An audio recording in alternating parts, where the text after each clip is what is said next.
দরবারে আলিশানে লাখ কোটি শুকর ও সুজুদ আদায় করতেছি যে মহান আল্লাহ রাব্বুল আলামিন অত্যন্ত দয়া করে মায়া করে রবিউল আউয়াল মাসের নওদা খারারা বারাদি কাদেরিয়া খানকা শরীফে পবিত্র ঈদ মিলাদুন নবী সাল্লাল্লাহু আলাইহি ওয়াসাল্লাম উপলক্ষে আয়োজিত এই ওয়াজ ও ইসালে সওয়াব মাহফিলে আল্লাহ পাক আমাদের সকলকে আসার বসার তৌফিক দিয়েছেন। সকলে বলি আলহামদুলিল্লাহ, আর জোরে বলি আলহামদুলিল্লাহ। আমি অত্যন্ত মশকুর হইতেছি যে আমার বড় ভাই আলহাজ হযরত মাওলানা ইলিয়াসুর রহমান কাদেরী মাদ্দাজিল্লাহুল আলী হুজুর অত্যন্ত অসুস্থ, এর পরেও এইরকম এত সুন্দর একটি মুবারকপূর্ণ মাহফিল তিনি সাজিয়েছেন। আল্লাহ রসুল সাল্লাল্লাহু আলাইহি ওয়াসাল্লামের মিলাদের মাহফিল, সিরাতের মাহফিল তিনি সাজিয়েছেন। আল্লাহ রাব্বুল আলামিন আমরা সকলে দোয়া করি আল্লাহ যেন ওনাকে সুস্থতার নিয়ামত দান করেন। পাশাপাশি এখানে একটি মাদ্রাসা হচ্ছে, আল্লাহ পাক যেন এই মাদ্রাসাটিকে ওনার জীবনের মধ্যে ওনার হায়াতে থেকে পূর্ণাঙ্গতা যেন লাভ করতে পারে। আল্লাহ পাক যেন এই তৌফিক ওনার মান হাত দ্বারা করায় দেন। আল্লাহ পাক যেন ওনাকে তৌফিক দান করেন। সকলে আল্লাহুম্মা আমিন। লক্ষ কোটি দুরুদ ও সালাম তার চাইতেও বেশি আল্লাহ পাকের সৃষ্টির প্রধান আকর্ষণ সরওয়ারে কায়নাত ফখরে দো জাহাঁ নবিয়ে দো জাহাঁ হুজুর আকরম নূর মুজস্সম সৈয়দুনা হাবিবুনা মুহাম্মদুর রাসূলুল্লাহ সাল্লাল্লাহু আলাইহি ওয়াসাল্লামের উপর, যিনি আজ থেকে ১৫০০ বছর আগে এই পৃথিবীবাসীর জন্য নিয়ামত হয়ে, রহমত হয়ে, বরকত হয়ে এই পৃথিবীবাসীর জন্য প্রেরিত হয়েছেন। সুবহানাল্লাহ। আল্লাহ রাসূল সাল্লাল্লাহু আলাইহি ওয়াসাল্লাম এই পৃথিবী, শুধু পৃথিবী না গোটা জগৎবাসীর জন্য রহমত। সুবহানাল্লাহ। আল্লাহ পাক বলেন ওয়া মা আরসালনাকা ইল্লা রাহমাতাল লিল আলামিন, হে রাসূল আমি আপনাকে এই গোটা জগৎবাসীর জন্য রাহমাতুল লিল আলামিন করে প্রেরণ করেছি। সুবহানাল্লাহ। منبع شفقت بنے اور معدن الفت بنے سارے عالم کے لیے پیغمبری رحمت بنے। তিনি হলেন ভালোবাসার স্থল, তিনি হলেন মহব্বতের খাজিনা, তিনি হলেন ভালোবাসার স্থল, মহব্বতের খাজিনা। গোটা জগতের জন্য আল্লাহ রাব্বুল আলামিন যাকে রহমত করে প্রেরণ করেছেন, তবে মুমিনদের জন্য তিনি আল্লাহ পাকের পক্ষ থেকে সবচেয়ে বড় নিয়ামত। সুবহানাল্লাহ। মুমিনের জন্য তিনি নিয়ামত, জগৎবাসীর জন্য রহমত, জগৎবাসীর জন্য, গোটা জগতের জন্য আল্লাহ রাসূল সাল্লাল্লাহু আলাইহি ওয়াসাল্লাম বায়েসে রহমত, বায়েসে বরকত। সুবহানাল্লাহ। আর মুমিনের জন্য আল্লাহ রাসূল সাল্লাল্লাহু আলাইহি ওয়াসাল্লাম হচ্ছেন নিয়ামত। আল্লাহ রাব্বুল আলামিন বলেন লাকাদ মান্নাল্লাহু আলাল মুমিনিনা ইয বা'আসা ফীহিম রাসূলাম মিন আনফুসিহিম। আল্লাহ রাব্বুল আলামিন মুমিনের উপরে নিয়ামত প্রদান করেছেন যে আল্লাহ রাব্বুল আলামিন এই মানব জাতির মধ্য থেকে, মানব জাতির মধ্যেই একজন রাসূল প্রেরণ করেছে। আল্লাহ রাসূল সাল্লাল্লাহু আলাইহি ওয়াসাল্লাম আমাদের জন্য রহমত হয়ে, মুমিনের জন্য, বিশেষ করে মুমিনের জন্য নিয়ামত হয়ে তিনি এই পৃথিবীতে আগমন করেছেন। এর চাইতে পৃথিবীর মানুষের জন্য তথা মুসলমানদের জন্য এর চাইতে বড় নিয়ামত, এর চাইতে বড় খুশখবরি, এর চাইতে বড় শুকরিয়ার বিষয় আর কিছু হতে পারে না। সুবহানাল্লাহ। আল্লাহ পাক বলেন লা ইন শাকারতুম লা আযীদান্নাকুম, তোমরা যদি আমি আল্লাহ পাকের দেওয়া নিয়ামতের শুকরিয়া আদায় করো, লা আযীদান্নাকুম, আমি নিয়ামত বাড়ায়া দেব। সুবহানাল্লাহ। আমি আল্লাহ পাকের দেওয়া নিয়ামতের শুকরিয়া আদায় যদি করো, আমি নিয়ামতকে বাড়িয়ে দেব। ওয়ালাইন কাফারতুম ইন আযাবি লাশাদীদ, আর যদি নিয়ামতের কুফরি করো, নিয়ামতের নাশকরি করো, নিয়ামতকে যদি তোমরা অবমূল্যায়ন করো, নিয়ামতকে যদি হাতে পেয়েও দূরে ঠেলে দাও, এই নিয়ামতকে তোমরা অবজ্ঞা করার কারণে জেনে রাখো আমি আল্লাহ রাব্বুল আলামিনের আযাব বড় কঠোর, বড় কঠিন হচ্ছে। এজন্য আল্লাহ রাসূল সাল্লাল্লাহু আলাইহি ওয়াসাল্লাম মুমিনের জন্য বায়েসে রহমত, বায়েসে বরকত। আল্লাহ রাব্বুল আলামিন বলেন, ও মুমিনবাসীরা, ও পৃথিবীবাসীরা, কুল বিফাদলিল্লাহি ওয়া বিরহমাতিহি ফাবিযালিকা ফালইফরাহু হুয়া খায়রুম মিম্মা ইয়াজমাউন। রাসূল গো, আপনি পৃথিবীর মানুষকে জানায়া দেন, কুল আপনি জানায়া দেন, বিফাদলিল্লাহি ওয়া বিরহমাতিহি, আল্লাহ পাকের ফজল এবং আল্লাহ পাকের রহমত লাভ করে, আল্লাহ পাকের ফজল এবং আল্লাহ পাকের রহমত লাভ করে। আল্লাহ পাকের ফজল মুফাসসিরিনে কেরাম বলেন ফজল হচ্ছে দ্বীন ইসলাম, ফজল হচ্ছে কি? দ্বীন ইসলাম। আর রহমত তথা আল্লাহ রাসূল সাল্লাল্লাহু আলাইহি ওয়াসাল্লাম, এই উভয়টা পেয়ে ফালইফরাহু, মুমিনরা যেন আনন্দিত হয়, খুশি হয়, মুমিনরা যেন খুশি প্রকাশ করে। ফালইফরাহু আমলের সিগা, মুমিনরা যেন আনন্দিত হয়। আমরা খুশি না বেজার? আমার দিকে দেখেন, আল্লাহ রাসূল সাল্লাল্লাহু আলাইহি ওয়াসাল্লাম আমাদের মাঝে তাশরীফ রেখেছেন, আমরা খুশি না বেজার? এই যে খুশি হাত তুলে দেখাই, নারে তাকবীর, নারে তাকবীর, নারে রিসালাত, কাদিয়া খানকা শরীফ। আল্লাহ রাসূল সাল্লাল্লাহু আলাইহি ওয়াসাল্লাম এই জগৎবাসীর জন্য প্রেরিত হয়েছেন, আমরা সকলেই খুশি আলহামদুলিল্লাহ।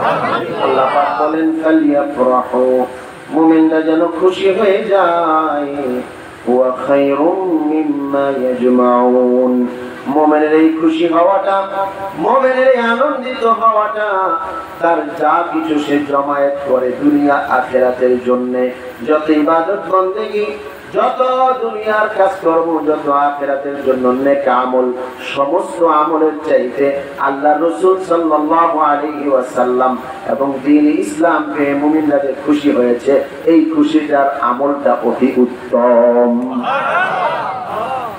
রাসূলুল্লাহ সাল্লাল্লাহু আলাইহি ওয়াসাল্লামকে জিজ্ঞেস করা হলো, ইয়া রাসূলুল্লাহ, ইয়া হাবিবাল্লাহ, মাতা ওয়াজাবাত লাকান নবুওয়াহ।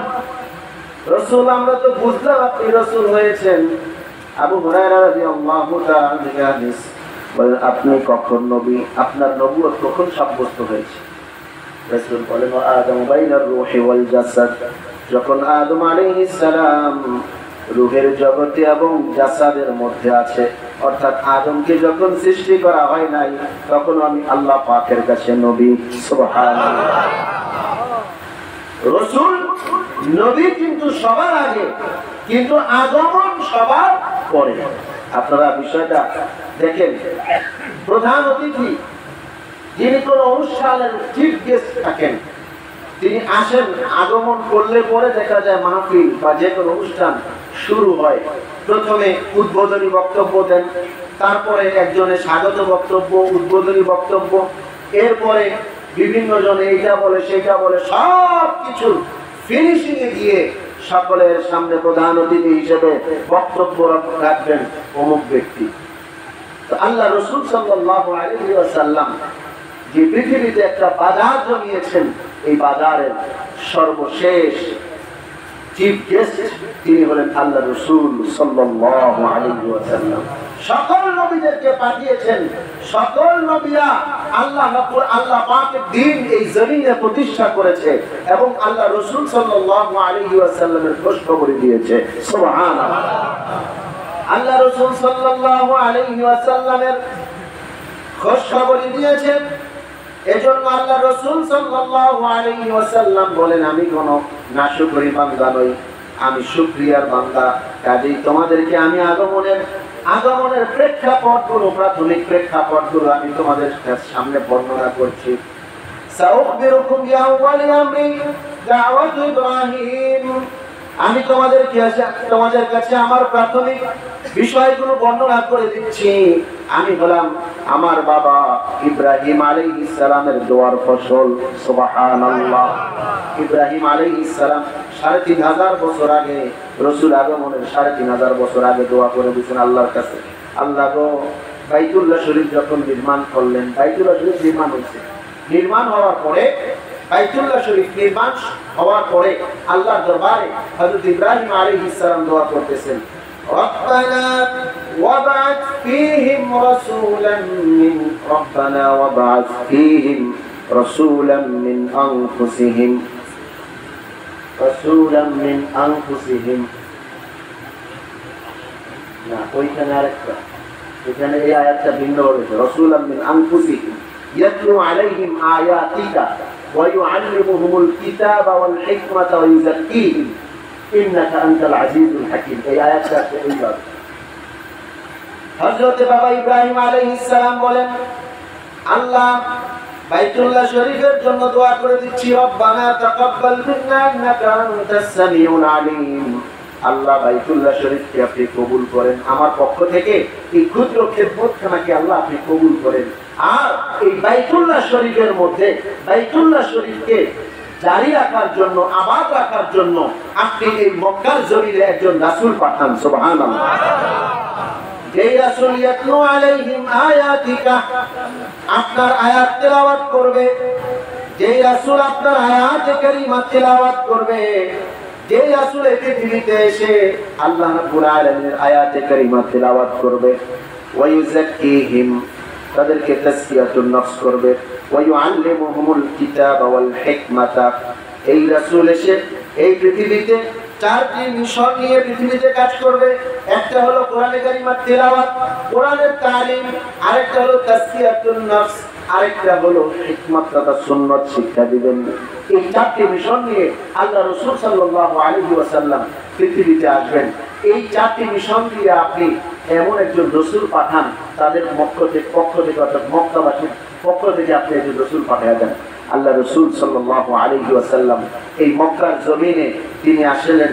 রাসূলুল্লাহ সাল্লাল্লাহু আলাইহি ওয়াসাল্লাম মক্কার জমিনে এসে তিনি বলতেছেন, বুইসতু মিন খায়রি কুরুনি বানি আদম কারনান ফাকারনা হাত্তা কুনতু মিনাল খায়রি আল্লাযী কুনতু মিনহু।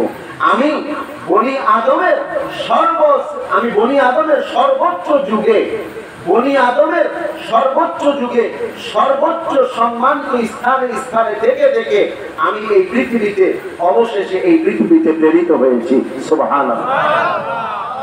রাসূলুল্লাহ সাল্লাল্লাহু আলাইহি ওয়াসাল্লাম বলেন, ইন্নাল্লাহ আসতাফা কিনানাতা মিন ওয়ালাদ ইসমাঈল واصطفى قريشا من كنانة واصطفى من قريش بني هاشم واصطفاني من بني هاشم رواه مسلم। মুসলিম শরীফের হাদিস। আল্লাহ রাসূল সাল্লাল্লাহু আলাইহি ওয়াসাল্লাম বলেন, আল্লাহ রাব্বুল আলামিন, বাবা আরেকটার পরের riwayat সহ মিলায়া বলতেছে, আল্লাহ রাব্বুল আলামিন ইব্রাহিম আলাইহিস সালাম থেকে ইসমাঈল আলাইহিস সালামকে কবুল করলেন। অতঃপর ইসমাঈল আলাইহিস সালাম থেকে আল্লাহ রাব্বুল আলামিন কেনানার বংশকে নির্বাচন করলেন, বনু কেনানাকে নির্বাচন করলেন। বনু কেনানা থেকে আল্লাহ রাব্বুল আলামিন কুরাইশকে নির্বাচন করলেন। কুরাইশ থেকে আল্লাহ রাব্বুল আলামিন হাশেমের ঘরকে নির্বাচন করলেন। সেই হাশেমের ঘরে আল্লাহ রাব্বুল আলামিন আমাকে পাঠাইছেন। সুবহানাল্লাহ। রাসূল আমার নিজে তার বিলাদত বর্ণনা করতেছে। রাসূল পাকের কাছে আয়েশা এক সাহাবী বলতেছে, ইয়া রাসূলুল্লাহ, আমরা সোমবার দিন রোজা রাখতে চাই, আপনার কোনো মতামত আছে কিনা? বলে, হ্যাঁ, ওই দিনটা ভালো। ফিহি উলিদতু ওয়া ফিহি উনজিলা আলাইয়াল কুরআন। ওই দিন তোমরা রোজা রাখো, ওই দিন আমি জন্মগ্রহণ করেছি এবং ওই দিন আমার উপরে কোরআন নাযিল হয়েছে। সুবহানাল্লাহ। এই সোমবার দিন, রবিউল আউয়াল মাসের সোমবার দিন, এটা এখন মুআররিখিনগণ ওনারা থেকে 9 তারিখ বলেছেন, 12 তারিখ বলেছেন, তবে সর্বসম্মত মতামত হচ্ছে 12 তারিখের পরে না, এটা 12 তারিখের মধ্যে। যাই হোক, আল্লাহ রাসূল সাল্লাল্লাহু আলাইহি ওয়াসাল্লামের আগমন আমাদের জন্য বায়েসে রহমত, বায়েসে বরকত। সুবহানাল্লাহ। রাসূলুল্লাহ সাল্লাল্লাহু আলাইহি ওয়াসাল্লাম বলেন, হযরত বাবা আদম আলাইহিস সালাম থেকে আমি আগমন পর্যন্ত আমার পুরো বংশে কেউ কখনো অবিবাহিত সন্তান ছিলেন না। আমার পূর্বপুরুষ আদম আলাইহিস সালাম থেকে আমি আগমন পর্যন্ত সকলেই বিবাহিত সূর্য সন্তান ছিলেন। সুবহানাল্লাহ। রাসূলের নিজেই তিনি তার বিলাদত বর্ণনা করতেছেন এবং আল্লাহ রাসূল সাল্লাল্লাহু আলাইহি ওয়াসাল্লামের বিলাদত বর্ণনা করেন হযরত হাসান ইবনে সাবিত, আহসানু মিনকা লাম তারা কাত্তু আইনি ওয়া আজমালু মিনকা লাম তালিদিন নিসাউ খুলিকতা মুবাররাআন মিন কুল্লি আইবিন কাআন্নামা ক্বাদ খুলিকতা কামা তাশাউ। হে রাসূল, আহসানু মিনকা লাম তারা কাত্তু আইনি, আপনার চাইতে এত সুন্দর চেহারার মানুষ, এত সুন্দর মানুষ আমার চোখ কখনো দেখে নাই। সুবহানাল্লাহ। আপনার চাইতে এত সুন্দর চেহারার মানুষ, এত চমৎকার মানুষ, এত উত্তম মানুষ আমার চোখ কখনো দেখে নাই। সুবহানাল্লাহ।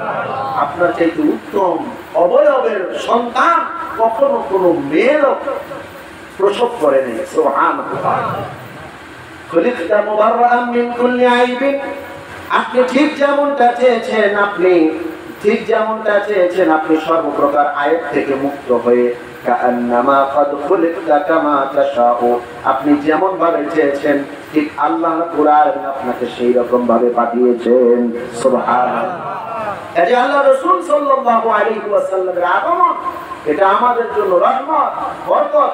রাসূল বলেন দাওয়াতু ইব্রাহিম ওয়া বিশারাতু ঈসা, আমি হলাম ঈসা আলাইহিস সালামের সুসংবাদ। সুবহানাল্লাহ। ঈসা আলাইহিস সালাম আমি আগমনের 500 বছর আগে পৃথিবীর বাসীর কাছে এসে সংবাদ দিয়ে গেলেন, ইয়া বনি ইসরাঈল ইন্নী রাসূলুল্লাহি ইলাইকুম মুসাদ্দিকান লিমা বাইনা ইয়াদাইয়া মিনাত তাওরাত ওয়া মুবাশশিরান বিরাসূলিন ইয়াতি মিন বা'দি ইসমুহু আহমদ। সুবহানাল্লাহ। ঈসা আলাইহিস সালাম বলেন, হে বনি ইসরাইল জাতি, ইন্নী রাসূলুল্লাহি ইলাইকুম, আমি তোমাদের কাছে আল্লাহর রাসূল হিসেবে প্রেরিত হয়েছি। মুসাদ্দিকান লিমা বাইনা ইয়াদাইয়া মিনাত তাওরাত, আমি আগমনের দুইটা কারণ, দুইটা সবব। এক হলো আমি আল্লাহর রাসূল, আমি হযরতে তাওরাত কিতাবের হযরতে মূসা আলাইহিস সালামের উপর নাযিলকৃত তাওরাত কিতাবের সত্যায়নকারী। আর দ্বিতীয় নম্বর হলো আমি নবী মুহাম্মদুর রাসূলুল্লাহ, আমার পরে এমন একজন রাসূল আসবেন যার নাম হবে আহমদ, সেই আহমদে মুজতবা মুহাম্মদ মুস্তাফা সাল্লাল্লাহু আলাইহি ওয়াসাল্লামের আগমনের শুভ সংবাদ দানকারী। সুবহানাল্লাহ। দুইটা কারণ নিয়ে আমি পৃথিবীতে আগমন করেছি। নবীজি বলেন ওয়া রুইয়া উম্মি, আমি বললাম আমার মায়ের স্বপ্ন। সুবহানাল্লাহ। আমার মা আমাকে স্বপ্ন দেখেছে, আমার মা আমাকে স্বপ্ন দেখেছে এবং আমি যদি পৃথিবীতে আগমন করেছি, ওয়াকাদ খারাজা লাহা নূর আদা লাহা কুসুর শাম, আমার মা যখন আমাকে পৃথিবীতে প্রসব করেছে তখন এমন একটা নূর বের হয়েছে যে নূরের কারণে শামের সিরিয়ার বড় বড় অট্টালিকা সমূহ আলোকিত হয়ে গেছে। সুবহানাল্লাহ। এজন্য আল্লাহ রাসূল সাল্লাল্লাহু আলাইহি ওয়াসাল্লাম তিনি যখন পৃথিবীতে তাশরীফ রাখেন, মক্কার জমিনের সমস্ত মূর্তিগুলো, বাইতুল্লাহ শরীফের সমস্ত মূর্তিগুলো ভেঙে টুকরো টুকরো হয়ে গেছে। সুবহানাল্লাহ। সেই দিন আল্লাহ রাসূল সাল্লাল্লাহু আলাইহি ওয়াসাল্লামের আগমনে গোটা জগৎ সেদিন তারা আনন্দে উৎফুল্লে, আল্লাহু আকবার, ফেরেশতাদের মধ্যে কি এক আনন্দ, রাতের এক আনন্দ, সকালের এক আনন্দ, দিনের একটা আনন্দ। এই জন্য আল্লাহ রাসূল সাল্লাল্লাহু আলাইহি ওয়াসাল্লাম এমন একটা সময় দিন আগমন করেন, না রাত্র না দিন, রাতকেও আল্লাহ পাক খুশি করলেন, দিনকেও আল্লাহ পাক খুশি করলেন। সুবহানাল্লাহ। এই জন্য আল্লাহ রাসূল সাল্লাল্লাহু আলাইহি ওয়াসাল্লামের আগমন এটা আমাদের জন্য রহমত, এটা আমাদের জন্য বরকতের কারণ। সুবহানাল্লাহ। এখন আসুন আমরা রাসূল পাক সাল্লাল্লাহু আলাইহি ওয়াসাল্লামের জীবনী থেকে কিছু আদর্শ গ্রহণ করার চেষ্টা করি। আল্লাহ রাব্বুল আলামিন বলেন, লাকাদ কানা লাকুম ফি রাসূলিল্লাহি উসওয়াতুন হাসানাতুন লিমান কানা ইয়ারজুল্লাহা ওয়াল ইয়াওমাল আখির। আল্লাহ রাব্বুল আলামিন বলেন, রাসূল সাল্লাল্লাহু আলাইহি ওয়াসাল্লামের জীবনের মধ্যে রয়েছে তোমাদের জন্য উত্তম আদর্শ। তোমাদের জন্য উত্তম আদর্শ রেখেছি আমি আল্লাহ রাসূল সাল্লাল্লাহু আলাইহি ওয়াসাল্লামের জীবনের মধ্যে। লিমান কানা ইয়ারজুল্লাহ ওয়াল ইয়াউমাল আখির, তবে যে ব্যক্তি আল্লাহ এবং আখিরাতের উপরে, আখিরাত দিবসে আশা রাখে, যারা আল্লাহর সাথে দিদারের এবং হাসরের ময়দানে যারা আশা রাখে, এই তারা যেন এই আল্লাহ রাসূল সাল্লাল্লাহু আলাইহি ওয়াসাল্লামের জীবনী থেকে আদর্শ গ্রহণ করে। সুবহানাল্লাহ। রাসূলুল্লাহ সাল্লাল্লাহু আলাইহি ওয়াসাল্লাম আমাদের জন্য আদর্শ। কেমন? আমাদের ব্যক্তিগত জীবনে, আমাদের পারিবারিক জীবনে, আমাদের সামাজিক জীবনে, আমাদের সাংস্কৃতিক জীবনে, জাতীয় জীবনে, আন্তর্জাতিক জীবনে, প্রত্যেকটি জীবনে আল্লাহ রাসূল সাল্লাল্লাহু আলাইহি ওয়াসাল্লাম আমাদের জন্য আদর্শ। সুবহানাল্লাহ। আদর্শ এবং আল্লাহ রাসূল সাল্লাল্লাহু আলাইহি ওয়াসাল্লামের, আসুন আমরা ওনার আদর্শগুলো কেমন, আমরা ওনার আদর্শগুলো একটু খুঁটিনাটি বিষয়গুলো একটু জানার চেষ্টা করি। রাসূলের আদর্শ কেমন ছিল, রাসূলের চরিত্র কেমন ছিল, রাসূলের আখলাক কেমন ছিল, রাসূলের কেমন তার নীতি নৈতিকতা ছিল। আল্লাহ রাসূল সাল্লাল্লাহু আলাইহি ওয়াসাল্লামের সম্পর্কে আল্লাহ রাব্বুল আলামিন কোরআনে মাজিদে তার চরিত্র সম্পর্কে সার্টিফিকেট দিয়েছেন, ওয়া ইন্নাকা লাআলা খুলুকিন আযীম। হে রাসূল, আপনি মহান চরিত্রে প্রতিষ্ঠিত। সুবহানাল্লাহ। আপনি মহান চরিত্রে, আপনি মহান আদর্শে আপনি প্রতিষ্ঠিত। সুবহানাল্লাহ। আপনার খুলুক, আপনার আখলাক এত উত্তম। আল্লাহ রাসূল বলেন, আল্লামানি রাব্বি ফাহসানা তা'লিমি ওয়া আদাবানি রাব্বি ফাহসানা তা'দীবি। আমার রব আমাকে ইলম শিক্ষা দিয়েছেন আর আমার রব আমাকে আদব শিক্ষা দিয়েছেন। কত উত্তম শিষ্টাচার, কত উত্তম আখলাক, কত উত্তম ইলম আমাকে আল্লাহ পাক শিক্ষা দিয়েছেন। সুবহানাল্লাহ। এজন্য সাহাবায়ে কিরাম রাদিয়াল্লাহু আলাইহিম আজমাইনের কাছে, আম্মা জানের কাছে আয়েশা এক তাবিঈ জিজ্ঞেস করতেছে, ইয়া রাসূল, হে আম্মা জান, আল্লাহ রাসূল সাল্লাল্লাহু আলাইহি ওয়াসাল্লামের চরিত্র কেমন ছিল? হযরত আম্মা জান আয়েশা সিদ্দিকা রাদিয়াল্লাহু তাআলা আনহা বলেন, কানা খুলুকুহু আল কুরআন। আল্লাহ রাসূল সাল্লাল্লাহু আলাইহি ওয়াসাল্লামের চরিত্র তো হচ্ছে কোরআন। সুবহানাল্লাহ।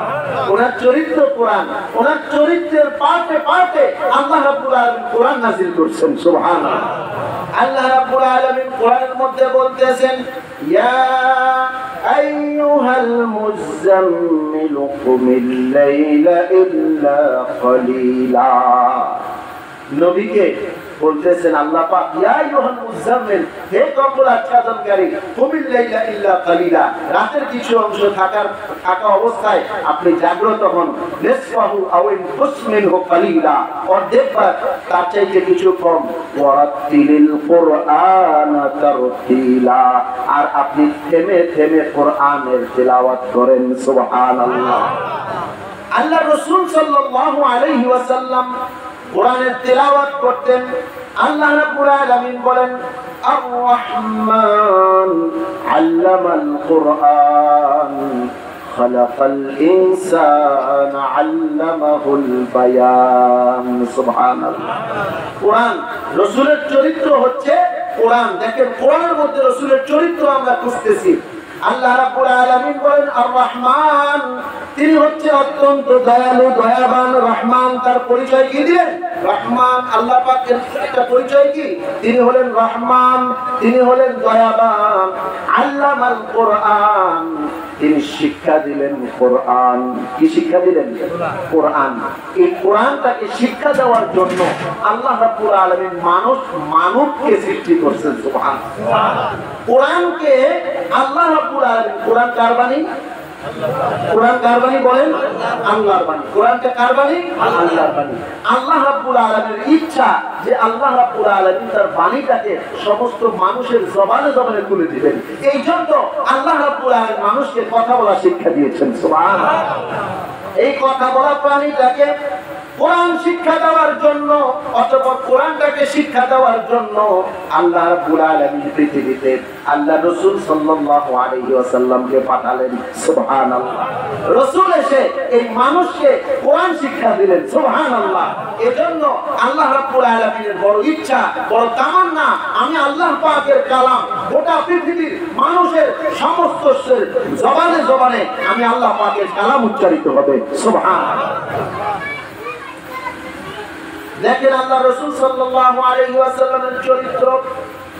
আল্লাহ পাক বলেন, ফাবিমা রাহমাতিন মিনাল্লাহি লিনতা লাহুম ওয়ালাউ কুনতা ফাযযান গালিযাল কলবি লানফাদ্দু মিন হাওলিক। রাসূল, আপনি আল্লাহ পাকের মেহেরবানিতে, আল্লাহ পাকের দয়ায় আপনি অত্যন্ত বিনয়ী হয়েছেন। সুবহানাল্লাহ। আপনার হৃদয়টা খুব কোমল, আপনার হৃদয়টা বড় নরম, আপনার হৃদয়টা খুব সুন্দর, আপনি অত্যন্ত নরম হৃদয়ের অধিকারী। হে রাসূল, আপনি যদি কঠোরভাষী হইতেন, আপনি যদি রূঢ়ভাষী হইতেন, মানুষ আপনার কাছে আসতো না। দেখেন কোরআন সাক্ষী দিচ্ছে আল্লাহ রাসূল সাল্লাল্লাহু আলাইহি ওয়াসাল্লামের চরিত্র অত্যন্ত কোমল ছিলেন। সুবহানাল্লাহ। হযরত আনাস রাদিয়াল্লাহু তাআলা আনহু বলেন, একদা আমি আল্লাহ রাসূল সাল্লাল্লাহু আলাইহি ওয়াসাল্লামের সাথে হাঁটতেছি, হাঁটতে হাঁটতে একদা গ্রাম্য বেদুইন, এই হাঁটা অবস্থায় রাসূলের পাকের শরীরে ছিল একটা নাজরানি চাদর, যেই চাদরের পায়ে ছিল খুব মোটা শক্ত, মোটা শক্ত পায়ের একটা নাজরানি চাদর রাসূলের গায়ে ছিল।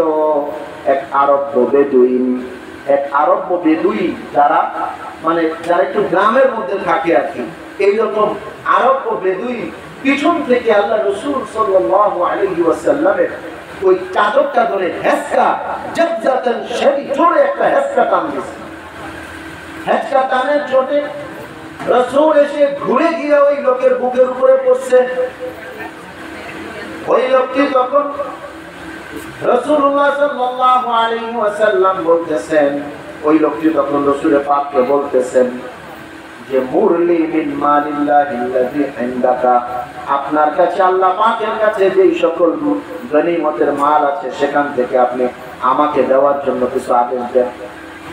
আনাস রাদিয়াল্লাহু তাআলা বলেন, আমি দেখলাম ওই ব্যক্তির আরব বেদুইনের টান দেওয়ার কারণে, এত জোরে টান দিছে, এত জোরে টান দেওয়ার কারণে রাসূলুল্লাহ সাল্লাল্লাহু আলাইহি ওয়াসাল্লামের কাঁধে, তার পিঠে দাগ পড়ে গেছে। এরপরে লোকটি বলতেছে, আমার কিছু দেন। রাসূলুল্লাহ সাল্লাল্লাহু আলাইহি ওয়াসাল্লাম তার দিকে ফিরে, এভাবে ফিরে রাসূল হেসে দিছে। সুবহানাল্লাহ। রাসূল পাক হেসে দিছে, হেসে দিয়ে তখন তাকে কিছু দেওয়ার জন্য রাসূল আদেশ দিয়ে দিছে। সুবহানাল্লাহ। কোরআন রাসূলের চরিত্র সার্টিফিকেট দিচ্ছে, ফাবিমা রাহমাতিন মিনাল্লাহি লিনতা লাহুম ওয়ালাউ কুনতা ফাদওয়ান গালিযাল কলবি লানফাদ্দু মিন হাওলিক। রাসূল গো, আল্লাহ পাকের করুণায় আপনি অত্যন্ত বিনয়ী হয়েছেন, আপনি অত্যন্ত বিনয়ী হয়েছেন। রাসূলুল্লাহ সাল্লাল্লাহু আলাইহি ওয়াসাল্লামকে বলা হলো, উদু আলাল মুশরিকিন, আপনি মুশরিকদের বিরুদ্ধে আপনি বদদোয়া করেন, আপনি মুশরিকদের বিরুদ্ধে বদদোয়া করেন।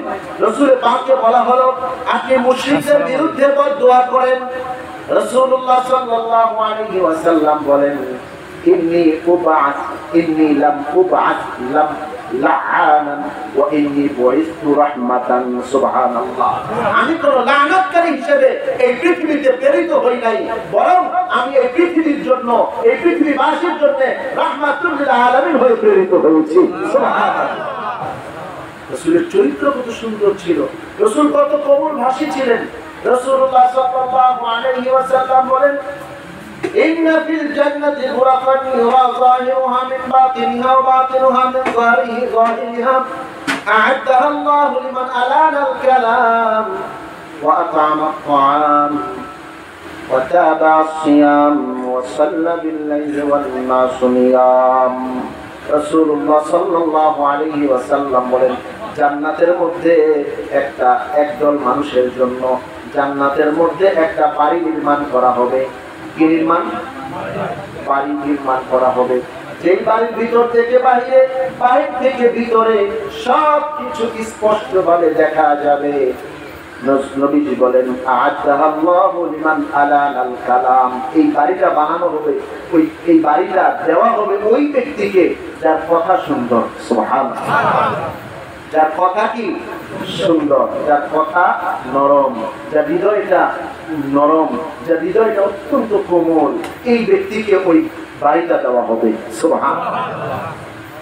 আর যে ব্যক্তি মানুষকে খাদ্য খাওয়ায়, যারা মানুষকে খাবার খাওয়ায়, যারা মানুষকে মেহমানদারি করে, যারা মানুষকে আপ্যায়ন করে, এটা যাদের মধ্যে এই গুণটা আছে, তাদেরকে আল্লাহ রাব্বুল আলামিন জান্নাতের ওই বাড়িটা দিবেন। সুবহানাল্লাহ। নবীজি বলেন, রাসূল পাককে জিজ্ঞেস করা হলো আইয়ুল ইসলামি খায়র, ইসলামের মধ্যে উত্তম কাজ কোনটি? রাসূলুল্লাহ সাল্লাল্লাহু আলাইহি ওয়াসাল্লাম বলেন তুতিমু তাআম ওয়া তুকরিউস সালাম আলা মান আরাফতা মান লাম তা'রিফ। মানে খাদ্য খাওয়াও, মানুষকে খাদ্য খাওয়াও, আর মুসলমান হিসেবে যাকে চিনো আর না চিনো সালাম প্রদান করো। সুবহানাল্লাহ। রাসূল পাকের কি সুন্দর আখলাক আল্লাহ রাব্বুল আলামিন কোরআনের মধ্যে প্রচার করতেছেন। আল্লাহ পাক বলেন আলাম নাশরাহ লাকা সাদরাক ওয়া ওয়াদা'না আনকা ওয়জরাক আল্লাযী আনকাযা যাহরাক ورفعنا لك ذكرك। সুবহানাল্লাহ। কোরআনের মধ্যে রাসূলের চরিত্র আমরা খুঁজতেছি, আল্লাহ কাছে না, আল্লাহ কাছে কষ্ট হচ্ছে না। আল্লাহ পাক কোরআনের মধ্যে বলতেছেন আলাম নাশরাহ লাকা সাদরাক, হে রাসূল আমি কি আপনার বক্ষকে প্রসারিত করে দেই নাই? ওয়া ওয়াদা'না আনকা ওয়জরাক, আমি কি আপনার থেকে আপনার বোঝাকে হালকা করে দেই নাই? যেই বোঝাটা আপনার পিঠকে কুঁজো করে দিচ্ছিল। আর আমি আপনার জিকিরকে, আমি আপনার স্মরণকে এই পৃথিবীর মধ্যে আমি সমুন্নত করে দিয়েছি। সুবহানাল্লাহ। যেখানে আমি আল্লাহ পাকের নাম উচ্চারিত হবে, সেখানে আপনি রাসূল আপনিও উচ্চারিত হবেন।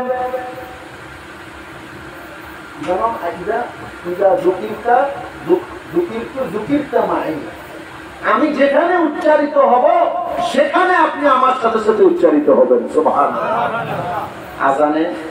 আজান দিলে নবীর নাম আছে না নাই? আছে। ইকামতে রাসূল পাক সাল্লাল্লাহু আলাইহি ওয়াসাল্লামের নাম আছে না নাই? আছে।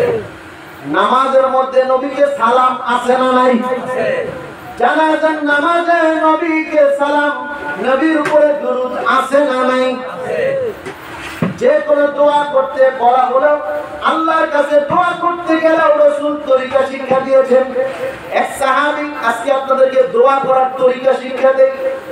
আপনারা তো বহু দোয়া করেন, দোয়া করলে দোয়া কবুল হয় না।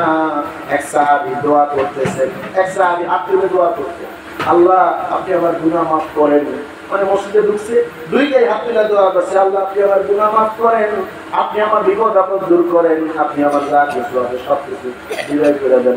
রাসূল সাল্লাল্লাহু আলাইহি ওয়াসাল্লাম বলছে, এই সাহাবী তুমি এত তাড়াতাড়ি দোয়া করে দিছো, তোমার ঘটনাটা কি? তুমি যখন দোয়া করার ইচ্ছা করো, ফাহমিদিল্লাহ সুম্মা সাল্লি আলাইয়া, সর্বপ্রথম তুমি আল্লাহর প্রশংসা করো, দেন তুমি আমি রাসূলের শুকরিয়া, আমি রাসূলের উপরে দুরূদ ও সালাম পাঠ করো। সুবহানাল্লাহ। এখন তুমি যা দোয়া করবা, তোমার দোয়া কার কাছে যাবে? কার কাছে যাবে? এজন্য আল্লাহ পাক বলেন ওয়ারাফা'না লাকা যিকরাক, রাসূল আমি আপনার জিকিরকে সমুন্নত করেছি। দোয়ার মধ্যে যদি আল্লাহ রাসূল সাল্লাল্লাহু আলাইহি ওয়াসাল্লামের দুরূদ শরীফ পড়া না হয়, সেই দোয়া আল্লাহর কাছে যায় না, সেই দোয়া আসমান এবং জমিনের মধ্যবর্তী জায়গায় ঝুলন্ত অবস্থায় থেকে যায়, ঝুলন্ত থাকে, সেই দোয়া আল্লাহ পর্যন্ত পৌঁছে না। এজন্য দোয়ার মধ্যে রাসূলের নাম আছে না নাই? আছে। দোয়া করবেন, অনেকে মৌলবীরা আছে দোয়া করে, রাসূলের নাম নেয় না, রাসূলের উপরে নাম নেয় না, খালি আল্লাহর কাছে সব দোয়া করে লাগলেন, সব নামে দিয়ে দেখা যায় শেষমেশ চিঠি পাঠাইছে, চিঠি লিখছে, এক ছেলে বাপের কাছে চিঠি লিখছে, বাবা আমার টাকা লাগবে, পয়সা লাগবে, যা কিছু লাগবে সব দেন, ইতি আপনার ছোট ছেলে বাস লেখা, এখন আর কি দেয় নাই, প্রেরকের ঠিকানা দেয় নাই। চিঠি পৌঁছবে? পৌঁছবে? আল্লাহ রাসূল সাল্লাল্লাহু আলাইহি ওয়াসাল্লামের নাম দোয়ার মধ্যে আছে, জানাজাতে আছে। এরপরে কবর দিতে যান, বিসমিল্লাহি ওয়া আলা মিল্লাতি রাসূলিল্লাহ, আছে না নাই? রাসূলের নাম কবরের মধ্যে গেলেও আছে। সুবহানাল্লাহ।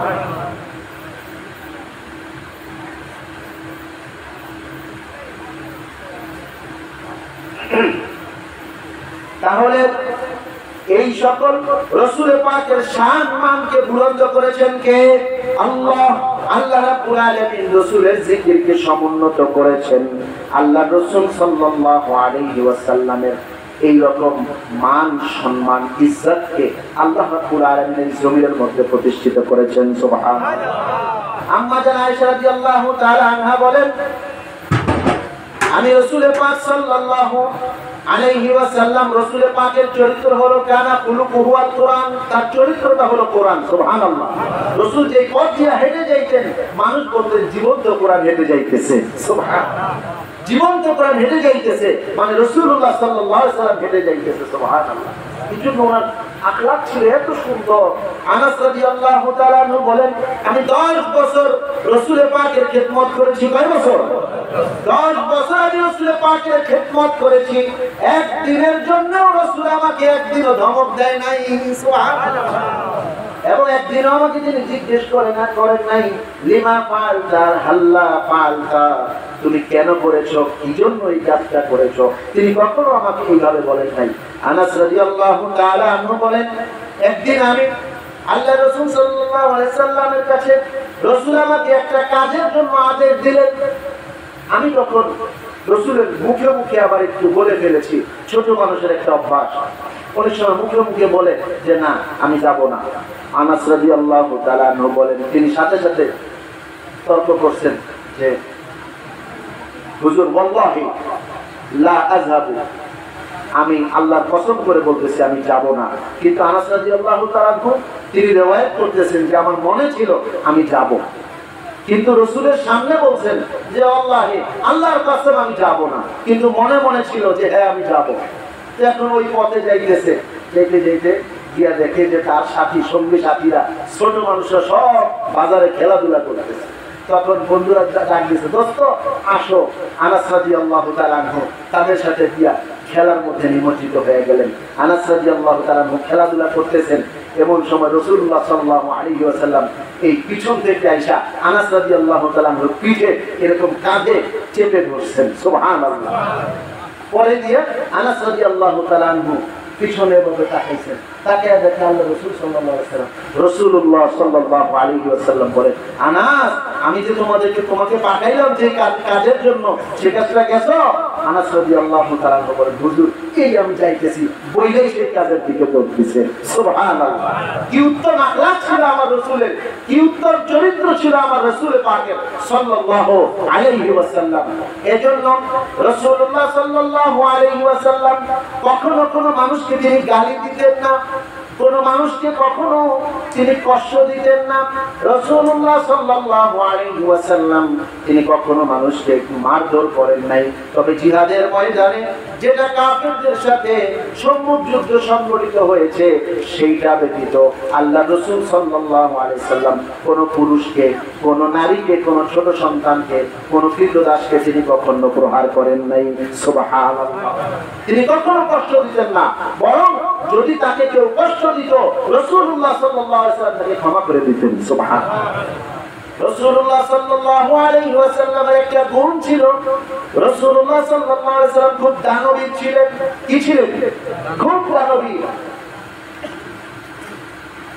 রমজানের কিতাবুস সাওমের মধ্যে আছে রাসূলুল্লাহ সাল্লাল্লাহু আলাইহি ওয়াসাল্লাম রমজানের শেষ দশক আসলে আল্লাহ রাসূল সাল্লাল্লাহু আলাইহি ওয়াসাল্লাম তার দানের হাতকে প্রসারিত করে দিতেন। সুবহানাল্লাহ। এত বেশি দান করতেন।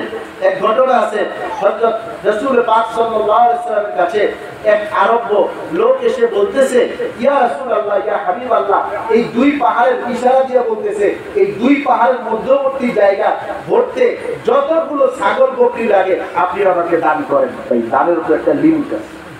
আপনি আমার কাছে আইসা চাইতেছেন যে ভাই আমার এখন আপনি 1 লাখ টাকা দেন, ভাই এটা কেমন ধরনের দান, মানে এটা কেমন ধরনের সুয়াল? নবীর কাছে আইসা ওই লোক আইসা বলতেছে ইয়া রাসূলুল্লাহ, এই 2 পাহাড়ের মধ্যবর্তী স্থানে যত জায়গা আছে এই খালি জায়গা পূরণ করতে যত ছাগল লাগে আপনি আমাকে ছাগল এইরকম দেন। রাসূল বসে রয়েছেন। কিছুক্ষণ পরেই রাসূল পাক সাল্লাল্লাহু আলাইহি ওয়াসাল্লাম দরবারে এত পরিমাণে ভেড়া দুম্বা এরকম ছাগল আসলো, বকরি আসলো। রাসূল বললেন, এই ওই আসো, ওইটা তাকে ডাক দাও, এরে দিয়া সবগুলো ভেড়া বকরি রাসূল পাক সাল্লাল্লাহু আলাইহি তাকে দিয়ে দিয়েছে। সুবহানাল্লাহ, সবগুলো দুম্বা ভেড়া বকরি তাকে দিয়ে দিয়েছে। এইবার ওগুলো নিয়ে ওই লোক যায় গ্রামে, গিয়ে তার গ্রামবাসীকে বলে, ওয়াল্লাহি আল্লাহর কসম করে বলছি, আমি এমন এক নবীর হাতে হাত রেখে ইসলাম গ্রহণ করেছি যেই রাসূল কখনো দারিদ্রতাকে ভয় করেন না। সুবহানাল্লাহ, যেই রাসূল কখনো দারিদ্রতাকে ভয় করতেন না। রাসূল ছিলেন মেহমান নওয়াজি। রাসূল পাকের দরবারে কেউ যদি আসতেন, রাসূল পাক তাকে মেহমানদারি করাতেন। কিছু না থাকলেও রাসূল একটু তাকে আতর লাগিয়ে দিতেন। সুবহানাল্লাহ, রাসূল তাকে মেহমানদারি করাতেন। একদা আল্লাহ রাসূল সাল্লাল্লাহু আলাইহি ওয়াসাল্লামের খালা উম্মে সুলাইম বিনতে মিলহান রাসূল পাকের দরবারে কিছু ঘি পাঠাইছে। ঘি পাঠাইছে, দুধের থেকে সর উঠে জাল দিয়া রাসূলের জন্য বাদীকে দিয়া ঘি পাঠাইছে। রাসূলুল্লাহ সাল্লাল্লাহু আলাইহি ওয়াসাল্লাম কে আয়েশা ঘি দিছে, ইয়া রাসূলুল্লাহ আপনার খালা উম্মে সুলাইম আপনার জন্য ঘি পাঠাইছে। বলে ঠিক আছে, ঘরের মধ্যে গিয়া রেখে দাও। রেখে দেওয়ার পরে এই খালি ঘিয়ের পাত্র দিয়া ওই বাদী গিয়া উম্মে সুলাইমের বাড়িতে শিকার মধ্যে উঠায়া রাখছে। কিছুক্ষণ পরে উম্মে সুলাইম গিয়া দেখে শিকার থেকে ঘি টপকে ঘি উপচে নিচে পড়তেছে। দৌড়ে আসছে রাসূলের দরবারে, ইয়া রাসূলুল্লাহ, ইয়া হাবিবাল্লাহ, আমার বাদী কি আপনাকে ঘি দিয়া যায় না? বলে খালাম্মা, ঘি তো দিয়া গেছে, খুব সুন্দর ঘি। বলে ইয়া রাসূলুল্লাহ, ইয়া হাবিবাল্লাহ, কিন্তু আমি তো বাড়িতে গিয়ে দেখি অন্য অবস্থা, আমার ঘিয়ের পাত্র থেকে ঘি উপচে পড়তেছে। সুবহানাল্লাহ, বলে খালাম্মা, আল্লাহ যদি কাউকে তার রাসূলের বরকতে কাউকে যদি আল্লাহ পাক খাওয়ায়, এতে আমি রাসূলের কি করার আছে? সুবহানাল্লাহ। হযরতে জাহের রাসূলুল্লাহ সাল্লাল্লাহু আলাইহি ওয়াসাল্লামের একজন সাহাবী, গ্রাম্য সাহাবী। তিনি গ্রাম থেকে বাজারে শসা বিক্রি করতে নিয়ে আসতেন। শসা, বাঙ্গি, তরমুজ এগুলো আরবের বাজারে নিয়ে আসতেন, গ্রাম থেকে শহরে নিয়ে আসতেন। আসার সময় এখন রাসূলের দরবারে আয়েশা হযরতে জাহের রাদিয়াল্লাহু তাআলা আনহু রাসূল পাককে হাদিয়া দিয়া বাকিটা নিয়ে গেছে বাজারে বিক্রি করার জন্য। আল্লাহ রাসূল সাল্লাল্লাহু আলাইহি ওয়াসাল্লাম কিছুক্ষণ পর বাজারে গেছেন, গিয়া দেখে জাহের বাজারে বসে বসে শসা বা বাঙ্গি বা কিরা বিক্রি করতেছে। রাসূলুল্লাহ সাল্লাল্লাহু আলাইহি ওয়াসাল্লাম পিছন থেকে জাহেরের চোখ থেকে টিপে ধরছে। সুবহানাল্লাহ, দেখেন আমার রাসূল কত একজন মজার মানুষ, কত একজন প্রাণের মানুষ। জাহেরকে নিয়ে এই রাসূলের চোখের মধ্যে গিয়া ধরছে। এই যে হাদিস, এক সাহাবী, এক মহিলা সাহাবী মাথায় কিছু গন্ডগোল, এ করছে কি রাসূলের হাত ধরছে। রাসূলের হাত ধইরা নিয়া চলতে এক গিরিগিরি পরিবেশে, আমরা তো এখন আজকে হুজুর হয়ে গেছি, বুঝলেন না? আমরা যদি কোনো মহিলা এমনি ধরে, আমরা হেই তুমি কোন মহিলা আসছো, আমাকে ধরতে আসো, তুমি বেগানা নারী। আর রাসূলুল্লাহ সাল্লাল্লাহু আলাইহি সাল্লামকে এইরকম একজন মাথায় মানে কিছু এরকম থাকে না, কিছু মানুষ কিছু বেশি বুঝে, এইরকম একজন মহিলা রাসূলের হাত ধরছে। ধইরা রাসূল পাক সাল্লাল্লাহু আলাইহি ওয়াসাল্লামকে টানতে এইরকম নিয়ে এক নিরিবিলি জায়গায় নিয়ে গেছে। নিয়ে তার যত কথা আছে কথা বইলা সেইরা করে রাসূল পাক সাল্লাল্লাহু আলাইহি ওয়াসাল্লামকে বলে, ইয়া রাসূলুল্লাহ, এবার আপনি যেতে পারেন। সুবহানাল্লাহ, দেখেন রাসূলের আখলাক কি ছিল। তিনি কখনো কাউকে বঞ্চিত করেন নাই। কোন মহিলা মানুষও রাসূলের সাথে আইসা কোন বিষয়ে পরামর্শ করতে চাইতেন, রাসূলুল্লাহ সাল্লাল্লাহু আলাইহি ওয়াসাল্লাম আম্মাজানদের মাধ্যমে এই বিষয়টাকে তিনি পরামর্শ করে দিতেন। সুবহানাল্লাহ, তো জাহেরের চোখ পিছন থেকে টিপে ধরছে। জাহেরের চোখ পিছন থেকে টিপে ধরে বলতেছে, কে আছো, এই কালো দাসটাকে কিনে নেবেন। হযরতে জাহের রাদিয়াল্লাহু তাআলা আনহু অবস্থা বুঝতে পেরে আল্লাহ রাসূল সাল্লাল্লাহু আলাইহি সাল্লামের বুকের সাথে নিজের পিঠটাকে আরো বেশি মিলায়া দিয়েছে। সুবহানাল্লাহ, রাসূল যখন বলছেন কে আছো, এই বাড়িতে গোলামটাকে কিনবে। রাসূলুল্লাহ সাল্লাল্লাহু আলাইহি ওয়াসাল্লামের জবাব পেয়ে হযরত যায়ের বলতেছে, ইয়া রাসূলুল্লাহ, ইয়া হাবিবাল্লাহ, এই কালো কৃতদাসটাকে কে কিনবে? এই কালো কৃতদাসের তো কোনো মূল্য নাই। আল্লাহ রাসূল সাল্লাল্লাহু আলাইহি ওয়াসাল্লাম বলেন, যায়ের, তুমি জানো না আমি তোমার শহর, তুমি আমার গ্রাম, তুমি আমার গ্রাম, আমি তোমার শহর। আল্লাহর কসম করে বলছি যায়ের, তুমি মোটেও কম দামি ব্যক্তি নও। সুবহানাল্লাহ। রাসূল তাকেও মূল্যায়ন করলেন, রাসূল তাকেও সম্মান দেখালেন। কি সুন্দর ছিল আমার রাসূলের চরিত্র, কি সুন্দর ছিল।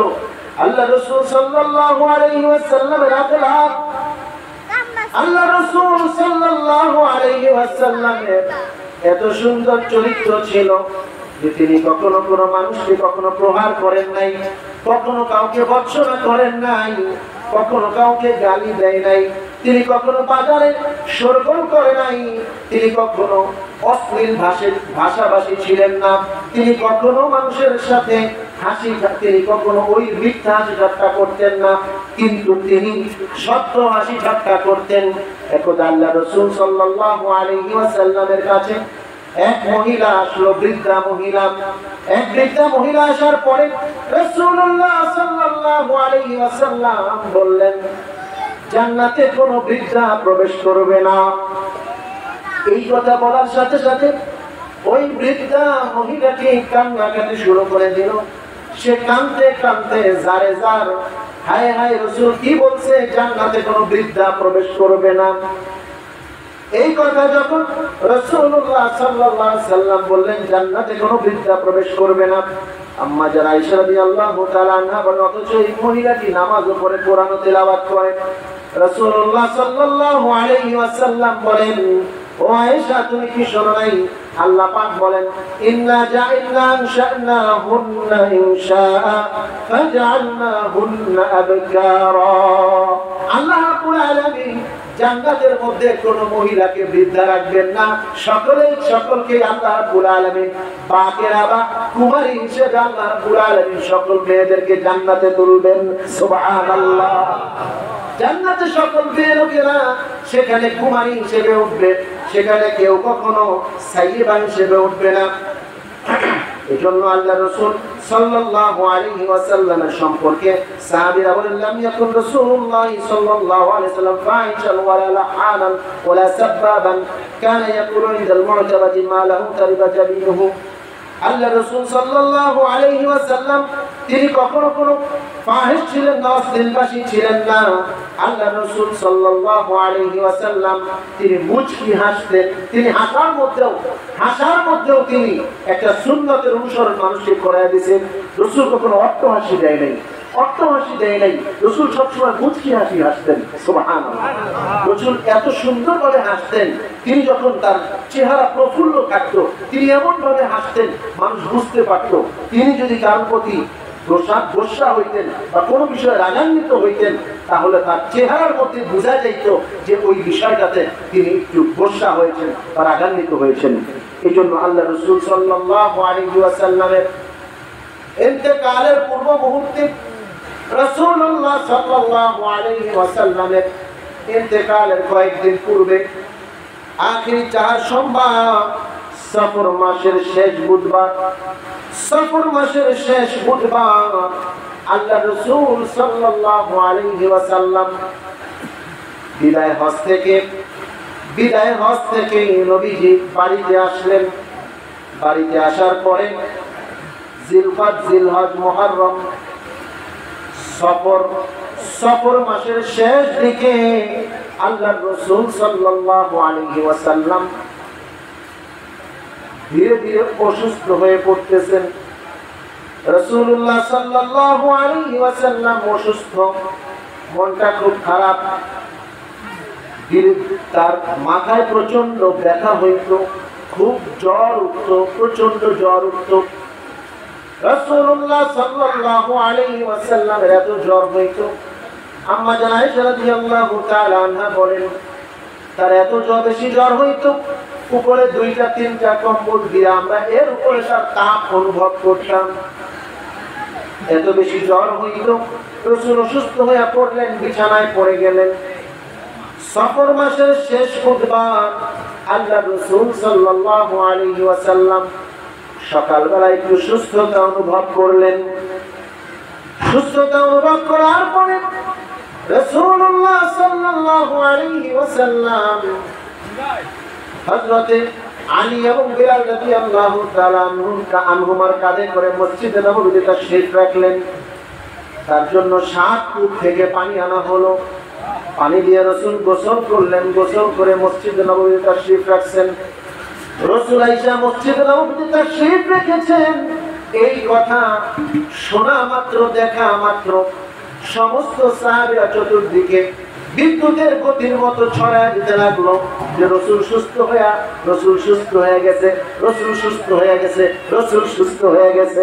সুবহানাল্লাহ, আমার রাসূল সুস্থ হয়ে গেছে, এই কথা সাহাবীরা শুনতে লাগলো। শুনে শুনে সব দিকে খবর হয়ে গেছে, রাসূল সুস্থ হয়ে গেছে। মুহূর্তের মধ্যে সাহাবীরা সকলে মসজিদে আয়েশা হাজির হয়ে গেছে। মসজিদে আয়েশা সকলে একত্রিত হয়ে গেছে। মসজিদের নববীতে এসে হযরত আবু বকর সিদ্দিক, হযরত ওমর ফারুক রাদিয়াল্লাহু তাআলা আনহু, অন্যান্য সাহাবীরা তারা একত্রিত হয়ে জমায়েত হয়ে গেছে। সকলে জমায়েত হওয়ার পরে আল্লাহ রাসূল সাল্লাল্লাহু আলাইহি ওয়াসাল্লাম আল্লাহর দরবারে শুকরিয়া আদায় করলেন, আল্লাহর প্রশংসা করলেন। করার পরে সাহাবীদের সামনে তিনি আলোচনা করলেন। আলোচনা করতে করতে কিছু তাদেরকে নসিহত করে দিলেন। নসিহত করতে করতে এক পর্যায়ে বলতেছেন, ও সাহাবীরা শোনো, আল্লাহ রাব্বুল আলামিন তার এক বান্দাকে ইখতিয়ার দিয়েছেন দুইটা বিষয়ে। এক ইখতিয়ার হলো, তিনি যদি চান দুনিয়াতে আরো কিছুদিন অবস্থান করতে, তাহলে তিনি অবস্থান করবেন। আর যদি তিনি চান আল্লাহ পাকের সাথে মিলিত হতে, তাহলে আল্লাহ রাব্বুল আলামিন তাকে পাওয়ার জন্য অধীর আগ্রহে আছেন। এই দুইটা ইখতিয়ার দিয়ে আল্লাহ রাসূল সাল্লাল্লাহু আলাইহি ওয়াসাল্লাম বললেন, ও সাহাবীরা শোনো, আল্লাহ পাক তার এক বান্দাকে এই দুইটা বিষয়ে ইখতিয়ার দিয়েছেন।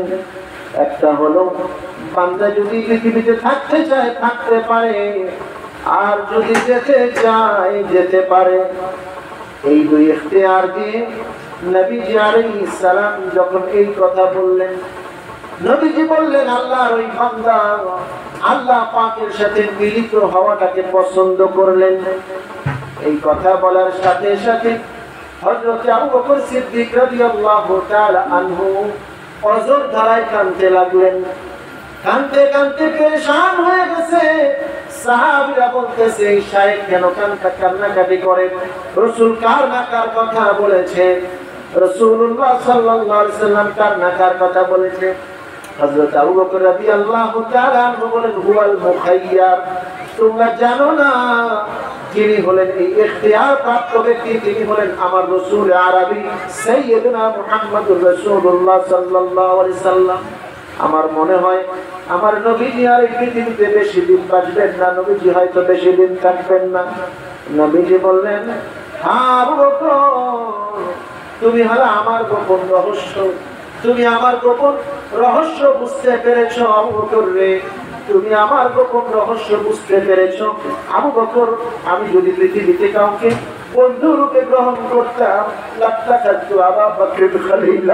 পৃথিবীতে আমি যদি কাউকে বন্ধু বানাতাম, আমি আল্লাহ পাককে বাদ দিয়ে যদি পৃথিবীতে আমি কাউকে বন্ধু বানাতাম, আমি আবু বকরকে বন্ধু বানায় দিতাম। সুবহানাল্লাহ। আবু বকর আমার পুরো রহস্য বুঝতে পেরেছে। রাসূল এবার সাহাবীদের কাছে পর্যায়ক্রমে কথা বলতেছে। এখন আল্লাহ রাসূল সাল্লাল্লাহু আলাইহি ওয়াসাল্লাম ওই মজলিসের মধ্যে বললেন, কে আছো? আমার থেকে আজকে কে প্রতিদান নিয়ে যাবে? আমি যদি কাউকে কোনো সময় কোনো কষ্ট দিয়ে থাকি, কে আছো? আমাকে তোমরা সেই প্রতিদান আজকে নিয়ে যাও। আমি তার বদলা দিতে রাজি আছি, সেই বদলা নেওয়ার জন্য আমি রাজি আছি, আমি প্রস্তুত আছি। অর্থাৎ নবীজি কখনো কাউকে প্রহার করেন নাই, কখনো কাউকে গালি দেয় নাই, তিনি কখনো হট্টগোলকারী ছিলেন না।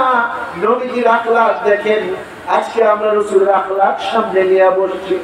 ঈদে মিলাদুন নবীর মাহফিল তখনই সফল হবে যখন আমার রাসূলের আদর্শ আমরা বুকে ধারণ করতে পারবো, রাসূলের সুন্নাত যখন আমরা বুকে নিতে পারবো, তখনই আমাদের ঈদে মিলাদুন নবীর মাহফিল হবে সফল ইনশাআল্লাহ।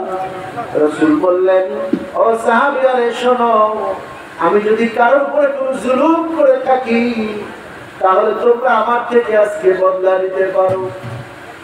এই কথা বলার পরে এক সাহাবী দাঁড়িয়ে গেল, ইয়া রাসূলুল্লাহ, ইয়া হাবিবাল্লাহ, আপনার উপরে আমার একটা বদলা নেওয়ার আছে। এই কথা বলার সাথে সাথে ওমর রাদিয়াল্লাহু তাআলা আনহুর সাথে সাথে তরবারি খুলে ফেললেন। খবরদার এই ব্যক্তি রে, নরধম, তুই যে আজকে রাসূলের অসুস্থতার সময় তুই আজকে রাসূলের উপরে প্রতিশোধ নিবি, আয় আজকে তোর প্রতিশোধ আমি নেওয়ার ব্যবস্থা করতেছি। রাসূল তাকে থামিয়ে দিলেন, ওমর থেমে যাও, তাকে আমার কাছে আসতে দাও। ওই সাহাবী আয়েশা বলতেছে, ইয়া রাসূলুল্লাহ, ইয়া হাবিবাল্লাহ, আমি আপনার কাছে একটা প্রতিদান নিতে চাই। আপনি আমাকে একদিন একটা চাবুক দিয়ে আঘাত করছিলেন, তাই নাকি? বলে কখন? বলে যুদ্ধের ময়দানে। বলে ঠিক আছে, আমি তারও প্রতিদান দিতে রাজি আছি। ওই লোককে বলল, ইয়া রাসূলুল্লাহ, ইয়া হাবিবাল্লাহ, আমি প্রতিদান নিব, তবে এইভাবে না। আপনি যেদিন আমার গায়ে আঘাত করেছিলেন, অর্থাৎ যুদ্ধের ময়দানে যেই দিন আপনি আঘাত করেছিলেন চাবুক দিয়ে, সেই দিন আমার পিঠটা খালি ছিল। আজকে আমি আপনাকে খালি পিঠে সেই আঘাত দিতে চাই। রাসূল তার কাছ থেকে চাদরখানা সরাইয়া দিলেন। ও সাহাবী, আসো, তুমি আজকে আমার উপরে সেই প্রতিশোধ নিয়ে আমাকে তুমি দায় মুক্তি করো।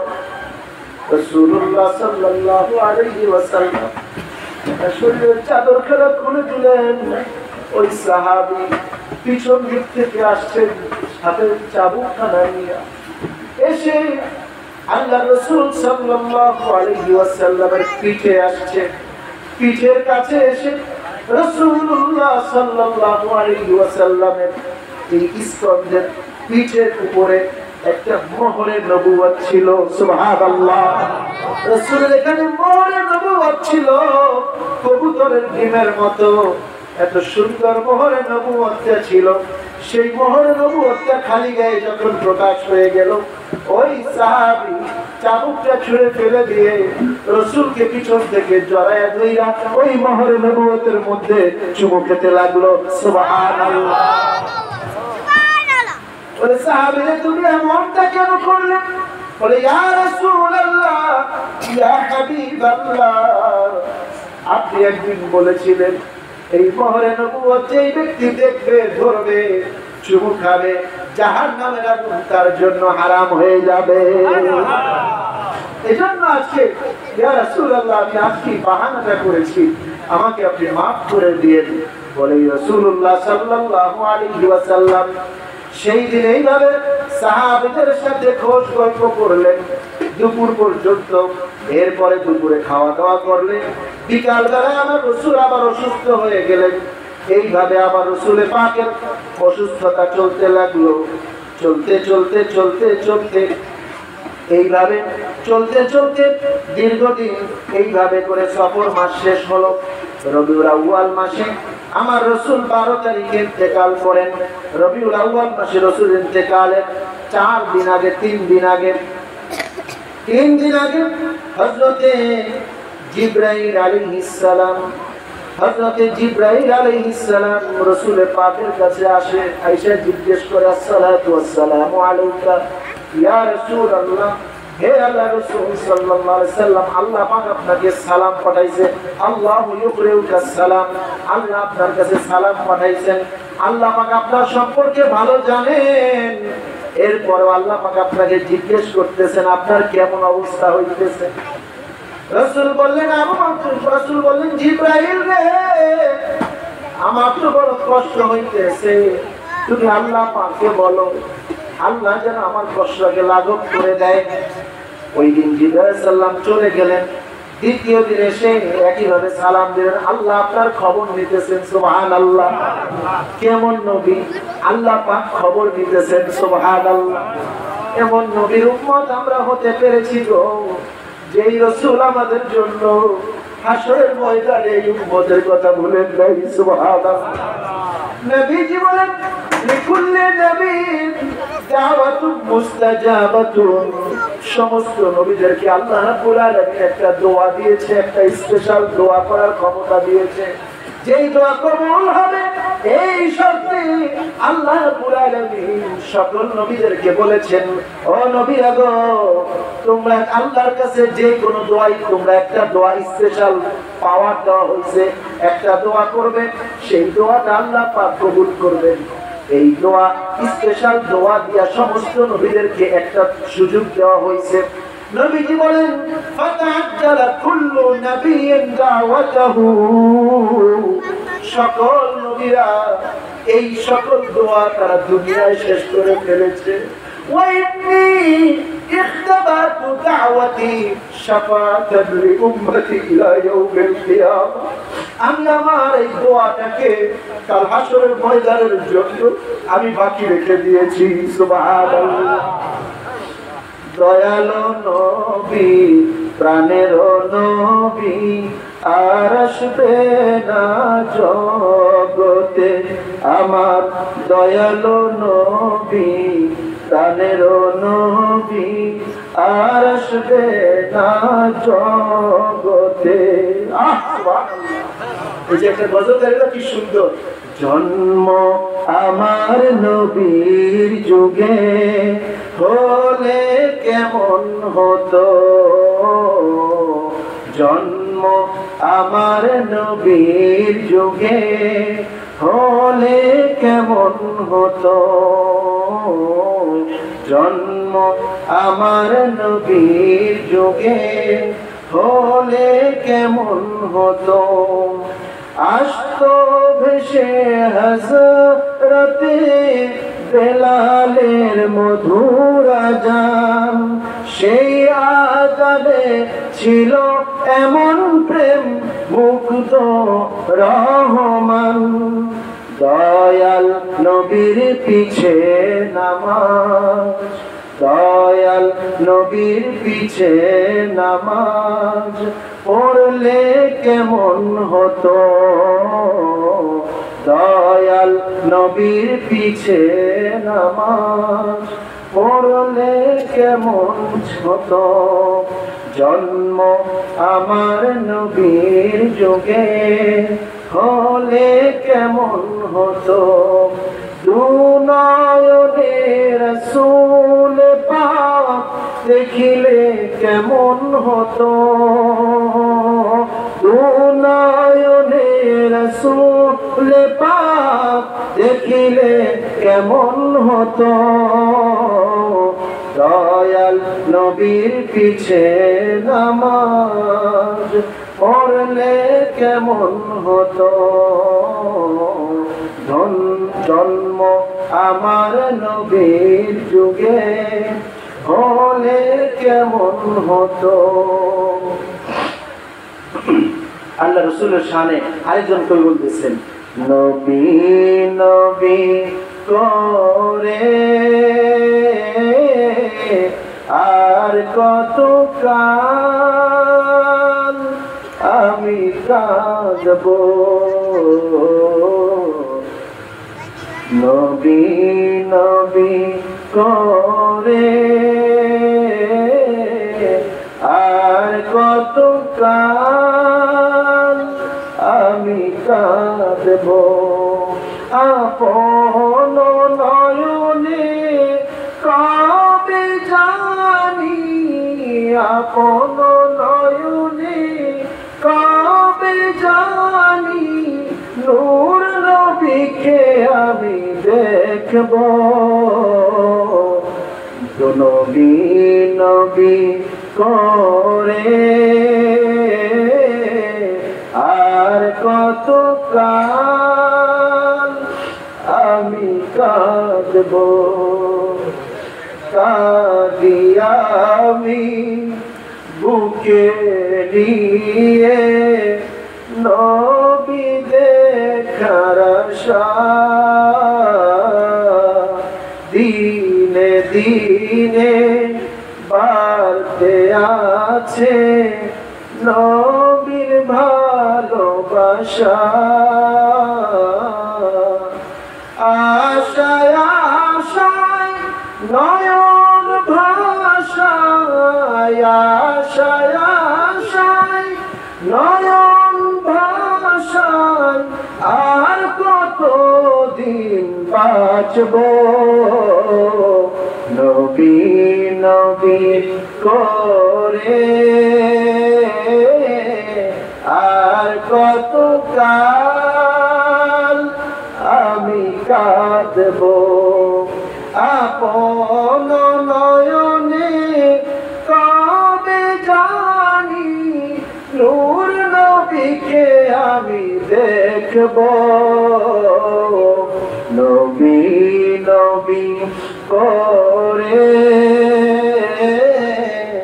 আর কতকাল আমি কাঁদব রাসূলুল্লাহ সাল্লাল্লাহু আলাইহি ওয়াসাল্লাম বলেন ওয়া ইন্নী ইখতাবাতু দাওয়াতি শাফাআতান লি উম্মতি ইলা ইয়াউমিল কিয়ামা সকল নবীরা তাদের দোয়া শেষ করে দিয়েছেন কিন্তু আমি আমার দোয়াটাকে আমার উম্মতের নাজাতের জন্য বাকি রেখে দিয়েছি সুবহানাল্লাহ হাশরের ময়দানে আল্লাহ রাব্বুল আলামিন নাম ধারণ করবেন লিমানিল মুলকুল ইয়াউম লিল্লাহিল ওয়াহিদিল কাহ্হার আল্লাহ রাব্বুল আলামিন ওই হাশরের ময়দানে ঘোষণা দিবেন লিমানিল মুলকুল ইয়াউম আজকের রাজত্ব কার আজকের রাজত্ব কার আল্লাহ পাক জবাব দিবেন লিল্লাহিল ওয়াহিদিল কাহ্হার আজকের রাজত্ব হলো অত্যন্ত কঠোর আল্লাহ রাব্বুল আলামিনের আল্লাহ পাক যখন কাহ্হারিয়াত নাম ধারণ করবেন তিনি অত্যন্ত কঠোর যদি হয় মানুষের কি উপায় হবে রাসূল পাক সাল্লাল্লাহু আলাইহি ওয়াসাল্লাম চিন্তায় পড়ে গেলেন আজকে যদি আল্লাহ পাক কঠোর হয় তাহলে তো আমার উম্মত একটাও নাজাত পাবে না রাসূলুল্লাহ সাল্লাল্লাহু আলাইহি ওয়াসাল্লাম সাথে সাথে আল্লাহ পাকের দরবারে আরশে আজিমের সামনে সিজদায় পড়ে যাবেন সুবহানাল্লাহ দেখেন নবীজি আমাদের জন্য কত সুন্দর নাজাতের ব্যবস্থা করে দিতেছেন সাথে সাথে আরশে আজিমের সামনে আল্লাহ রাসূল সাল্লাল্লাহু আলাইহি ওয়াসাল্লাম মাথা নোয়া দিবেন সিজদা দিয়া দিবেন এত লম্বা সিজদা দিয়া দিবেন আল্লাহ রাব্বুল আলামিন বলবেন ইয়া রাসূলুল্লাহ ইয়া হাবিবাল্লাহ ইরফা সালতু তাইশফা তুশফা রাসূল গো আপনি মাথা উঠান আপনি যা চাইবেন তাই দেওয়া হবে আপনি যা সুপারিশ করবেন তাই কবুল করা হবে সুবহানাল্লাহ আল্লাহ পাক বলেন ওয়ালা সাউফা ইউতিকা রাব্বুকা ফাতারদা হে রাসূল আল্লাহ পাক আপনাকে এমন হাদিয়া দিবে এমন দান দিবে আপনি এই দান পাইয়া আপনি রাসূল খুশি হয়ে যাবেন সুবহানাল্লাহ রাসূল আজকে যদি আপনি মাথা নোয়ান আমি আল্লাহ পাকের ইজ্জত থাকে না রাসূল গো আপনি মাথা উঠান আপনি আমার কাছে চান আমি আপনার চাওয়া পূরণ করব আমার কাছে সুপারিশ করেন আমি আপনার সুপারিশ কবুল করে দিব রাসূল আপনি তো মেহেরবানি করে আপনি মাথা উঠান রাসূল সাল্লাল্লাহু আলাইহি ওয়াসাল্লাম মাথা উঠাবেন কিন্তু দেখবেন আল্লাহ পাকের গোসা এখনো কমে নাই এবার ডাক দিলে হযরত আবু বকর রে যাও তোর আমলনামাগুলো নিয়ে আল্লাহর দরবারে হাজির হয়ে যাও সুবহানাল্লাহ আবু বকর রাদিয়াল্লাহু তাআলা আনহু আল্লাহ রাসূল সাল্লাল্লাহু আলাইহি ওয়াসাল্লামের হুকুম পাইয়া নিজের আমলনামাগুলো নিয়ে আল্লাহর দরবারে হাজির হয়ে যাইলেন সুবহানাল্লাহ আবু বকর রাদিয়াল্লাহু তাআলা আনহু এত সুন্দর আমল দেখে এত সুন্দর প্রবলতার আমল দেখে এত চমৎকার আমল দেখে এত নবীর প্রেম দেখে মহব্বত দেখে আল্লাহ রাব্বুল আলামিনের গোসার পাহাড়িয়াতের 16 আনার 8 আনা দূরে চলে যাবে সুবহানাল্লাহ এবার বলবেন ওমর রে ও ওমর যাও তুমি তোমার আমলনামাগুলো নিয়ে আল্লাহর দরবারে হাজিরা হয়ে যাও হযরত সাইয়্যিদনা ওমর রাদিয়াল্লাহু তাআলা আনহু বলেন আমি আমার রাসূল বলেন ওমর যাও আমার আল্লাহ পাকের দরবারে তোমার আমলনামাগুলো নিয়ে যাও আমি যদি দুনিয়াতে আমার পরে যদি কেউ নবী হতো, ওমর তুমি নবী হইতা। ওমর আজকে তুমি তোমার আমলনামাগুলো নিয়ে আল্লাহ পাকের দরবারে হাজির হয়ে যাও। সাইয়েদনা ওমর রাদিয়াল্লাহু তাআলা আনহু নিজের আমলনামাগুলো নিয়ে আল্লাহর দরবারে হাজির হয়ে যাইবেন। আল্লাহ রাব্বুল আলামিনের পাহাড়িয়াতের যে 8 আনা ছিল, সেই 8 আনা থেকে আরো 4 আনা দূরে চলে যাবে। সুবহানাল্লাহ। এবার ওসমান রাদিয়াল্লাহু তাআলা আনহুকে বলবেন, ওসমান রে, তুমি হলা যুন্নুরাইন, আমার 2টা নূরের অধিকারী, আমার 2টা মেয়ে তোমার কাছে বিবাহ দিয়েছে। ওসমান, তোমাকে দেখে খুদ আল্লাহ পাক শর্মিন্দা হইতেন। সুবহানাল্লাহ। দীর্ঘ আলোচনা, এক একজন সাহাবীর মানাকে যদি আলোচনা করতে চাই, দীর্ঘ আলোচনা, রাষ্ট্র কেটে যাবে, কিন্তু তাদের আলোচনাগুলো করে শেষ করা যাবে না। ওসমান যুন্নুরাইন রাদিয়াল্লাহু তাআলা আনহু এই তার আমলনামাগুলো নিয়ে আল্লাহর দরবারে হাজিরা হয়ে যাবেন। আল্লাহ রাব্বুল আলামিনের যে বাকি 4 আনা ছিল, 4 আনার আরো 2 আনা চলে যাবে। সুবহানাল্লাহ। এবার রাসূল ডাক দিবেন, ও ফাতিমা, আলী, ও হাসান, ও হুসাইন, যাও তোমরা আল্লাহর দরবারে গিয়ে হাজিরা দাও। 4 জনে মিলে আল্লাহর দরবারে হাজিরা দিবেন। এবার হযরতে ফাতিমা রাদিয়াল্লাহু তাআলা আনহা বলবেন, আল্লাহ গো, কি দোষ ছিল আমার আলী, কি দোষ ছিল আমার হাসানের, কি দোষ ছিল আমার হুসাইনের? আমার হুসাইনকে কেন নির্মমভাবে এই উম্মতেরা নির্মমভাবে শহীদ করে দিল? আমি আল্লাহ পাক আজকে আমি আপনার দরবারে আমার হুসাইনের শহীদ শাহাদাতের বিচার চাইতেছি, আমার আলীর শাহাদাতের বিচার চাইতেছি, আমার হাসানের শাহাদাতের বিচার চাইতেছি। আল্লাহ রাসূল সাল্লাল্লাহু আলাইহি ওয়াসাল্লাম দেখুন অবস্থা বেগতিক। আজকে যদি এই বিচার আল্লাহ পাক যদি তুলে নেন, এই বিচার যদি করা শুরু করেন, তাহলে আমার একটা উম্মত নাজাত পাইব না, আমার একটা উম্মত ছাড় পাবে না।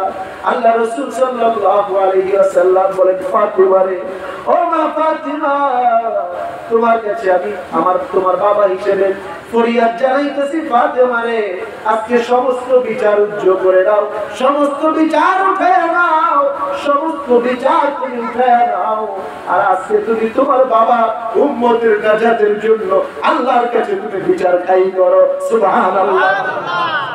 হযরত ফাতিমা রাদিয়াল্লাহু তাআলা আনহা ডাক দিয়ে বললেন, আল্লাহ, আজকে আমার সমস্ত বিচারকে আমি উজ্জ্বল করে নিলাম, আজকে আমার সমস্ত বিচারকে আমি উজ্জ্বল করে দিলাম। আপনার দরবারে আমি এই ফরিয়াদটাকে শুধুই জানাইতেছি, আমার বাবার উম্মতকে আপনি নাজাতের ব্যবস্থা করে দেন। সুবহানাল্লাহ। আমার রাসূল তার পরিবার নিয়ে দেখেন, ইন্নামা ইউরিদুল্লাহু লিইয়ুযহিবা আনকুম রিজসা আহলাল বাইতি ওয়া ইউতাহহিরাকুম তাতহীরা। আল্লাহ রাব্বুল আলামিন আহলে বাইতকে এই পৃথিবীবাসীর জন্য পুরো পবিত্র দেখতে চান। সুবহানাল্লাহ। আহলে বাইত, আল্লাহ রাসূল সাল্লাল্লাহু আলাইহি ওয়াসাল্লাম, এনারা আমাদের জন্য তাদের এই দোয়াগুলোকে বাকি রেখে দিয়েছেন এই উম্মতের নাজাতের জন্য। সুবহানাল্লাহ। আর এই উম্মত আজকে নবীর জন্য দেখে নবীর মিলাদ করে না, নবীর জন্য একটু সিরাতের মাহফিল করে। এই নবীর মিলাদ আর সিরাত নিয়ে দেখেন দ্বন্দ্ব হইয়া মারামারি লাইগা বিভিন্ন দিকে খুন খারাপি হয়ে যাইতেছে। নবীর মিলাদ যা, সিরাত তো নবী, কথা বলেন ঠিক কিনা? মিলাদ ও নবীর, সিরাত ও নবীর। যদি আমি এইটা বলি তাহলে সবটাই ঠিক আছে। আমার রাসূলের মহব্বতে যারা কাজ করবে তাদেরকে আমার রাসূল নাজাতের ব্যবস্থা করে দেবেন ইনশাআল্লাহ। এরপরে আল্লাহ রাসূল সাল্লাল্লাহু আলাইহি ওয়াসাল্লাম তার ইন্তেকালের সেই মুহূর্তে, ইন্তেকালের 4 দিন আগে জিবরাইল আলাইহিস সালাম আসছেন। ইয়া রাসূলুল্লাহ, আপনার কেমন লাগে? বলে, জিবরাইল রে, আমার বড় কষ্ট লাগে, আমার বড় ব্যথা লাগে, মাথায় খুব কষ্ট লাগে। চলে গেছে। দ্বিতীয় দিন আসছে, একই অবস্থা চলে গেছে। তৃতীয় দিন আসছে, চলে গেছে। চতুর্থ দিন সাথে করে মালাকুল মউতকে সাথে নিয়ে আসছে। আল্লাহু আকবার। রাসূলুল্লাহ সাল্লাল্লাহু আলাইহি ওয়াসাল্লাম ওনার কাছে মালাকুল মউত আসার জন্য অনুমতি চাইছে। হযরত হাসান হুসাইন রাদিয়াল্লাহু আনহুমা বলে, এখন আসা যাবে না, রাসূল অসুস্থ। বলে রসুলকে একটু চেহারা দেখা, রসুল তো চিনে ফেলছে তো মালাকুল মউত, কারো কাছে আসার জন্য অনুমতি চায় না, আজকে রসুলের দরবারে আসার জন্য অনুমতি চাইতেছে। সুবহানাল্লাহ। আয়েশা তাকে সালাম দিছে, ইয়া রাসূলুল্লাহ ইয়া হাবিবাল্লাহ, আমি আপনার কাছে সালাম দিচ্ছি, আসসালাতু ওয়াসসালামু আলাইকা ইয়া রাসূলুল্লাহ, ইয়া রাসূলুল্লাহ ইয়া হাবিবাল্লাহ, আল্লাহ পাক আমার কাছে পাঠাইছেন, আপনি যদি পৃথিবীতে আরো কিছুদিন থাকতে চান আপনাকে সুযোগ দেওয়া হবে, আর যদি আপনি আল্লাহ পাকের দরবারে যেতে চান আল্লাহ পাক আপনার জন্য অধীর আগ্রহ অপেক্ষা করতেছে। সুবহানাল্লাহ। রাসূলুল্লাহ সাল্লাল্লাহু আলাইহি ওয়াসাল্লাম বলেন, আল্লাহুম্মা বিররাফিকিল আ'লা, আল্লাহুম্মা বিররাফিকিল আ'লা, আল্লাহুম্মা বিররাফিকিল আ'লা। এই বান্দা রফিকে আলার সাথে মিলিত হতে চায়, এই বান্দা রফিকে আলার সাথে মিলিত হতে চায়, এই বান্দা রফিকে আলার সাথে মিলিত হতে চায়। আমার রাসূলুল্লাহ সাল্লাল্লাহু আলাইহি ওয়াসাল্লাম যখন এইভাবে জিবরাইল আজরাইলকে অনুমতি দিলেন, আজরাইল আলাইহিস সালাম যান কবজ হওয়ার জন্য শুরু করে দিলেন। আর আমার নবীর কষ্ট, ফাতিমা রাদিয়াল্লাহু তাআলা বলেন, হায় আমার বাবার কষ্ট, হায় আমার বাবার কষ্ট, হায় আমার বাবার কষ্ট। আল্লাহ রাসূল সাল্লাল্লাহু আলাইহি ওয়াসাল্লাম অতঃপর আজরাইল আলাইহিস সালাম যখন জান কবজা করার জন্য তার দুইটা আঙ্গুল নবীজির সিনার উপরে রাখলেন, রাখার পরে রাসূলুল্লাহ সাল্লাল্লাহু আলাইহি ওয়াসাল্লাম বলেন, আজরাইল কি রাখছো আমার বুকের উপরে? বড় কষ্ট হইতেছে, বড় ব্যথা হইতেছে।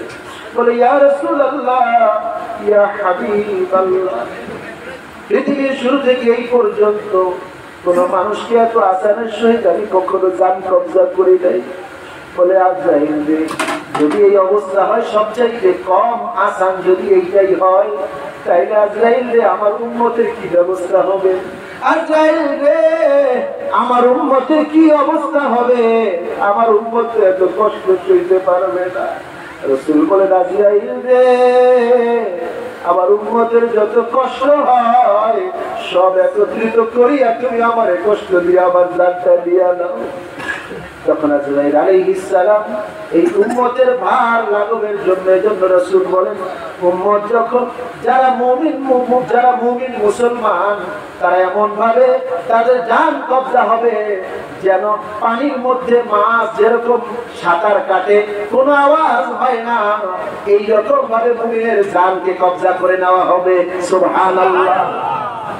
এজন্য প্যারে হাজিরিন, ও বাপজান আমার, মায়েরা গো আমার, আল্লাহ রাসূল সাল্লাল্লাহু আলাইহি ওয়াসাল্লামের জীবন আদর্শ যদি আমরা তালাশ করি, এই রকম ঘন্টার পর ঘন্টা চলতে থাকবে, কিন্তু আমার রাসূলের আদর্শ, আমার রাসূলের আখলাক, আমার রাসূলের জীবন আদর্শ, আমার রাসূলের শামাইল, আমার রাসূলের আখলাক বলে শেষ করা যাবে না। সুবহানাল্লাহ। এত সুন্দর আখলাকের অধিকারী তিনি ছিলেন, এত চমৎকার আখলাক তার মধ্যে ছিল, এত সুন্দর আখলাক আমার রাসূলের মধ্যে ছিল। আসেন আমরা রাসূলের এই জীবনটাকে বুকে ধারণ করি, রাসূলের আদর্শকে নিজের জীবনে বাস্তবায়ন করার চেষ্টা করি, নবীর সুন্নাত তরিকা মোতাবেক চলবার তৌফিক যেন আল্লাহ পাক আমাদেরকে দান করে। নবীজি মৃত্যু পর্যন্ত এক ওয়াক্ত নামাজও ছাড়েন নাই।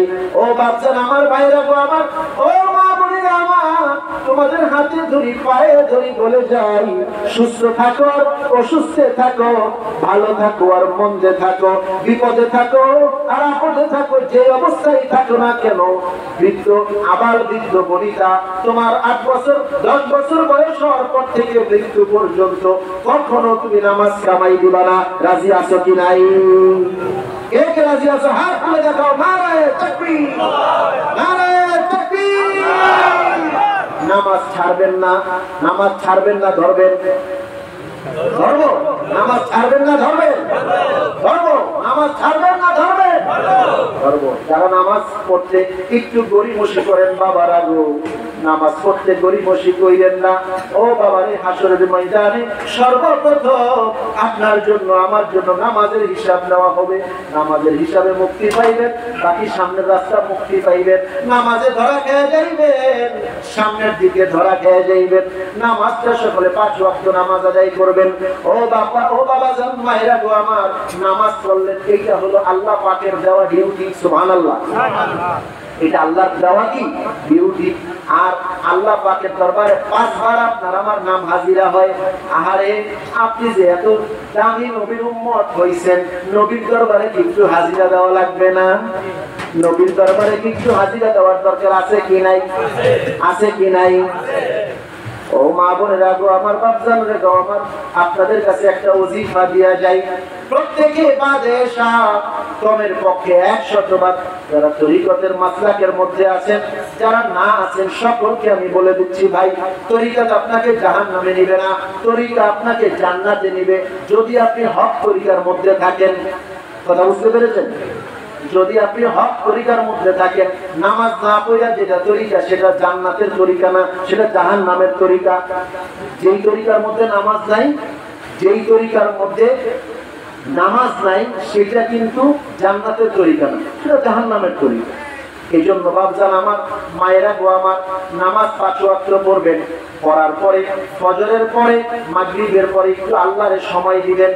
ফজর বাদ আর মাগরিব বাদ 3 বার সূরা ফাতিহা, 10 বার সূরা ইখলাস, 11 বার দরুদ শরীফ, 3 বার সূরা ফাতিহা, 10 বার সূরা ইখলাস, 11 বার দরুদ শরীফ পড়বেন। কইরা কিছু সময় আল্লাহর কাছে একটু জিকির করবেন, কিছু সময় কি আল্লাহর কাছে একটু জিকির করবেন। যদি যারা সাধারণত দরবারে এখানে খানকায় আমার ইলিয়াস হুজুরের কাছে যারা আসা যাওয়া করেন, তারা তো জিকিরের তরিকা বা কাইফিয়ত তারা আপনারা জানেন, কিন্তু যারা বাড়িতে যারা আজকে মেহমান হিসেবে মনে করেন আসছেন, তাদের জন্য বলে দিয়ে যাই, কালেমায়ে তাইয়্যিবা জিকির করবেন কমের পক্ষে 300 বার। কয়শো বার?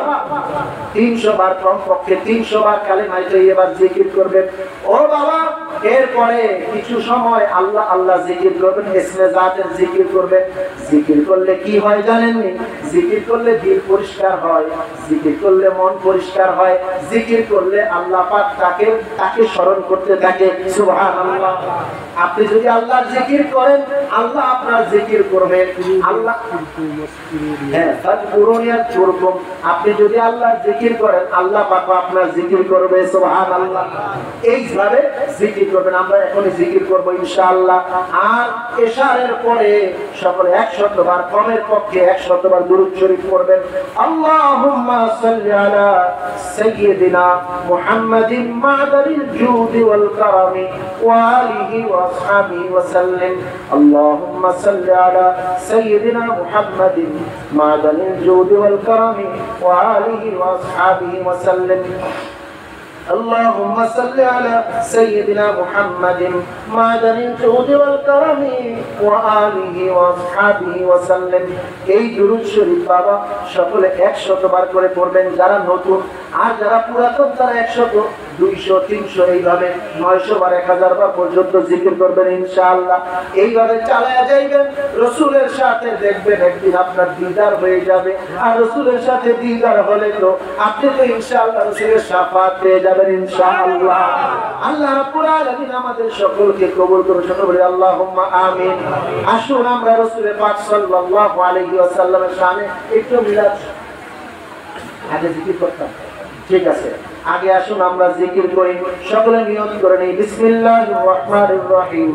আমি আমার কলবের তরফ মুতাওয়াজ্জহ আছি, আমার কলব হযরত পীর সাহেব কিবলা ও দাদা পীর সাহেব কিবলার কলবের উসিলা হইয়া হযরত মাহবুবে সুবহানী কুতুবে রব্বানী গাউসে সামদানি মুহিউদ্দিন সৈয়দ আব্দুল কাদের জিলানী রাহমাতুল্লাহ আলাইহি কলব হইয়া আল্লাহ তাআলা আরশে আজিমের তরফ মুতাওয়াজ্জহ আছে।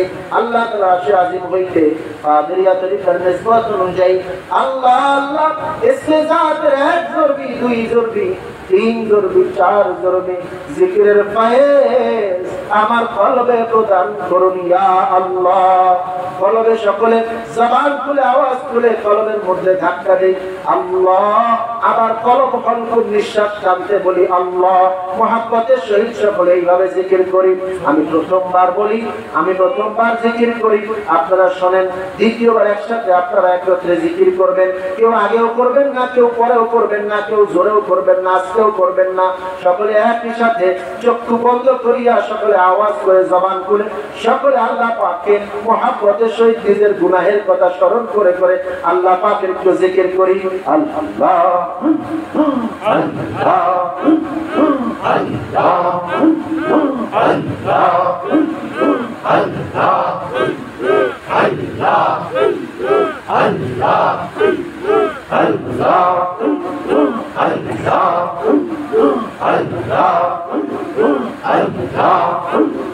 Allah